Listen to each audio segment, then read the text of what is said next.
പിന്നെ ഞാൻ ഷാഫിയേട്ടനെ കാണുന്ന 2-3 വീഡിയോകളിലൂടെ ഞെട്ടിപ്പിക്കുന്ന ഗർജിക്കുന്ന പല പ്രസംഗങ്ങളൊക്കെ ഞാൻ ശ്രദ്ധിച്ചിട്ടുണ്ട്. പക്ഷെ എന്നെ ഏറ്റവും ആകർഷിച്ച അല്ലെങ്കിൽ എന്നെ ഏറ്റവും അദ്ദേഹത്തോട് അടുപ്പിച്ച ഒരു വീഡിയോ പദയാത്ര മതിയായിരുന്നു.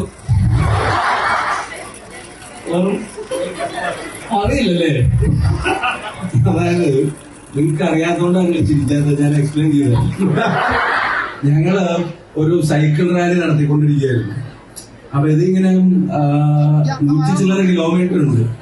ഇതിങ്ങനെ ഒരു കയറ്റം ഇങ്ങനെ ഭയങ്കരമായിട്ട് കയറാം. സൈക്കിളിൽ നിന്ന് ഇറങ്ങി ഉന്തി കയറ്റാൻ പറ്റില്ല.